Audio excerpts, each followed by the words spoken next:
Hello, fourth grade, and welcome to lesson 9-4. In this lesson, we're going to focus on subtracting fractions. So far, we've worked on decomposing fractions, we've worked on adding fractions, and today we're going to work on subtracting them. So let's go ahead and watch our short video lesson, and then we'll jump into our notes and our guided practice together.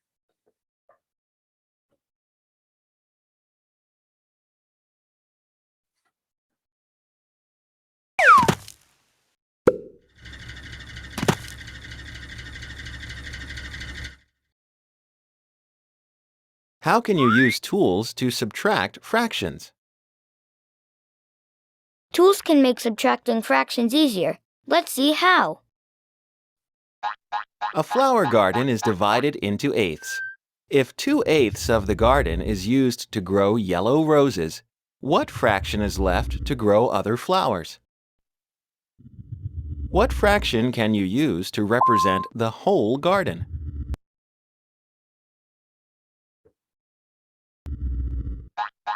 Since the garden has 8 sections, 8/8 represents the whole garden. What fraction represents the part of the whole garden used for yellow roses?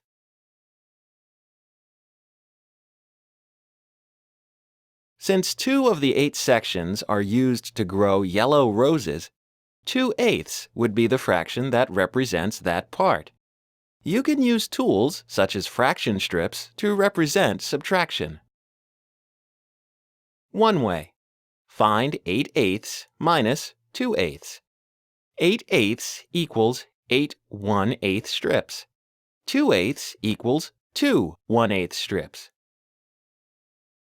Separating the 2/8 from 8/8 leaves 6/8. Why do you take away 2 of the 1/8 strips? You need to find the fraction of the garden left to grow other flowers. Another way. Find 8/8 minus 2/8 using a number line. 8/8 is represented by 8 1/8 segments.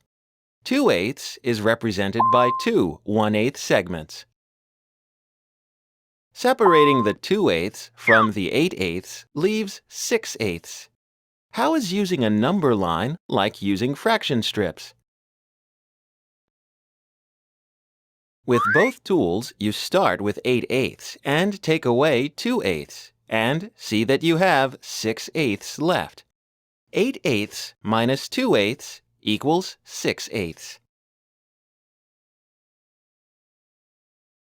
6/8 of the garden is left to grow other flowers. Now you know how to use tools to subtract fractions. All right, let's go ahead and take a look at our notes and our guided practice together.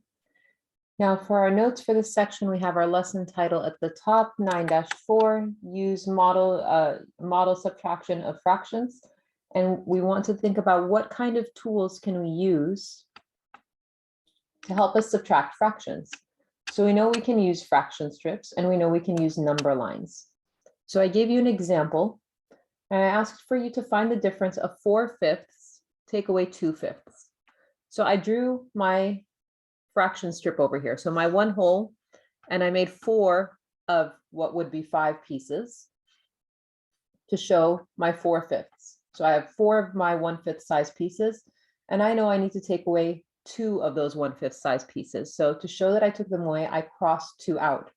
I needed to take away 2 of those pieces. I started with all 4, 1, 2, 3, 4, and I want to subtract 2 of them.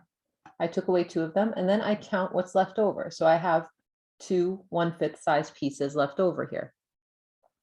Now remember, your denominator stays the same. You're working with a like denominator over here, and you want to make sure that denominator is carried over because these are the same size pieces that you're working with. You have 4 of the 5th size pieces, and you want to take away 2 of the 5th size pieces. So you're going to end up with 2 left over of the 1/5 size pieces. Now, if I were to do this using a number line, I'm going to draw my number line. So I started at 0 and I went out to 1 whole, which was 5/5. Since I'm working with fifths, I broke it up into 5 pieces. 1, 2, 3, 4, 5. And just like you do with subtraction on any number line, you pick the number that you're starting with. So I started with 4/5, and I needed to take away 2 of my 1/5 size pieces. So I made 2 jumps backwards. And the number that I landed on is going to be my difference, which is my answer. So 4/5 take away 2/5 equals 2/5. Now let's take a look at another example that's working with numbers that are greater than 1. So we're looking at over here what we remember we called an improper fraction, a fraction where the numerator is larger than the denominator. So I drew my fraction strip to represent 9/6, and I want to take away 4/6. So here's my 1 whole just for reference. And I drew my 6/6 down here, and then 3 more 6 because I had 9/6 altogether. So 6/6, 7/6, 8/6, 9/6. Now I want to first, after I draw them, now instead of drawing them like this, I could have drawn 2 whole strips next to each other and gone out those 3 spaces on the side. This takes up less space, and it's easy for you to see that you already have 1 whole group, and you can see how many extra pieces you have right away. This is also a really easy way to show your fractions on using fraction strips. So first I wanted to draw the 9/6 using my fraction strip. So my 6/6 that made my 1 whole went up here, and my extra pieces went below it. Then I want to cross out the number of pieces in my equation that I need to take away. So I need to take away 4 6 pieces. So 4 of my 1/6 size pieces need to go. So I cross those out. X out 1, 2, 3, 4. Now, after I cross it out, then I have to count how many do I have left over. I had 1, 2, 3, 4, 5 pieces left over. So 5 1/6 size pieces. Over here, you can see 9/6. Take away 4/6 equals 5/6. The denominator stayed the same. I only subtracted the numerators. 9 minus 4 equals 5. Now, if I were to show this on a number line, here you can see my number line goes out bigger than 1. So I went out from 1/6, and I drew this as far as, if I went out a little bit farther, this would be 12/6 or 2 whole. Now I started at 9/6. So that was my first number. I start at 9/6, and I want to take away 4/6. So I need to make 4 jumps back. 1, 2, 3, 4, and then I circled the number that I landed on, which was 5/6. So you can show it this way, or you can show it this way. Either way, you're going to land at the same answer because you're doing the same exact process. Now let's take a look at another example before, or 2 more examples before we jump into your guided practice. So here I want to find the difference of 11/8 and 6/8. So I want to do 11/8 minus 6/8. So here's my 1 whole, my 8 pieces underneath.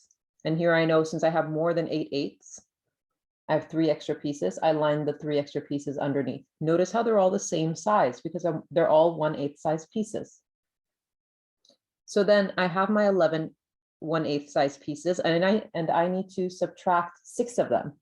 So I need to cross out 6 of my 1/8 size pieces. So 1, 2, 3, 4, 5, 6. I cross those out. These are what I have left over here. So here, remember, we carried our denominator over. 11/8 minus 6/8 equals something over 8. Once I have my denominator in place, I'm only going to focus on my numerator. 11 take away 6 equals 5. So 11/8 take away 6/8 equals 5/8. Remember, you do not change it when you have your like denominator when you add and subtract. Now let's take a look at another question. Our example here is going to be one of the ones that's actually in your independent practice or your problem solving. It says in Kayla's class, some of the students were wearing blue shirts. 6/8 of the students are not wearing blue shirts. What fraction of the students are wearing blue shirts? Show your work. So I started to annotate this. I know that some of them were wearing blue shirts. I'm not sure how much yet. So I wrote this out. This is my mystery number. But 6 out of the 8 students were not wearing blue shirts. And I need to figure out how many were. So let's stop and think what information we have.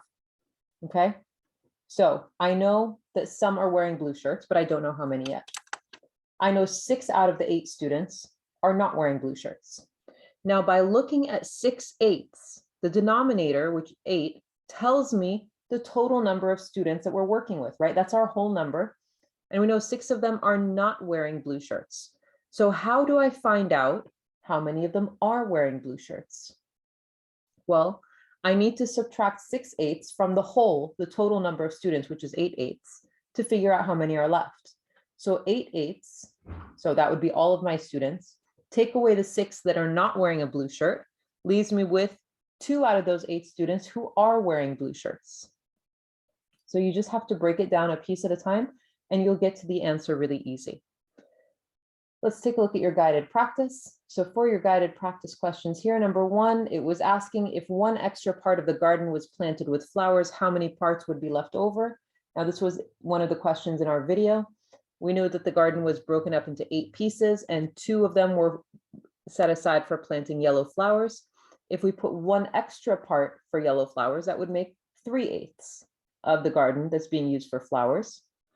So then I have to figure out how many parts of the garden are left over that don't have anything planted in them. So 8/8 of the garden is the total, minus the 3/8 that have flowers in them now, leaves me with 5/8 that are available. So 5/8 of those sections, 5/8 of the garden is still available to plant something else. It doesn't have anything in it yet. For numbers 2 through 5, they told you either use a fraction strip or use a number line to show your work. So 1/3, take away 1/3. I drew it out with a fraction strip. I drew my 1/3 size piece. If I had all 3/3, there would be 2 more pieces here. 1/3 minus that 1/3 leaves me with 0. It's not 0/3, it's just 0. For number 3, 5/5, take away 2/5. So I drew my number line from 0 to 5/5, which is 1 whole. I needed to take away 2 of my 1/5 size pieces. So I made 2 bunny hops back on my number line. And I circled the number that I landed on, which was 3/5. So remember, our denominator stayed the same. 5 take away 2 equals 3. So 5/5. Take away 2/5 equals 3/5. For number 4, we had 7/12 minus 3/12. So I drew out my number line. I started at my 7/12 and I made 3 hops back. So I took away 3/12, 1/12, 2/12, 3/12. The number that I landed on was 4/12. So we kept our denominator constant. We kept it the same. 7 take away 3 is 4. And for your last guided practice question, you had 7/8, take away 1/8. So I drew out my fraction strip that would have had all 8 pieces. I had room for my 8th piece if I had all 8 pieces, but I only had 7/8. So I drew out 7/8 and I took away 1/8 by crossing it out. And that left me with 6/8, 1, 2, 3, 4, 5, 6. So we kept our denominator the same. Then we subtracted just our numerators. This is the same process like we did for adding, you're just using subtraction. So remember, your denominator stays the same because they're the same size pieces that you're working with. The numerator are the parts that you are going to be actually doing your operation on. So either you're adding them or you're subtracting them, but either way, the ones that are going to be changing are your numerators, not your denominators right now. If you have any questions, 4th grade, let me know. Otherwise, I hope you have an amazing day. Take care. Bye-bye.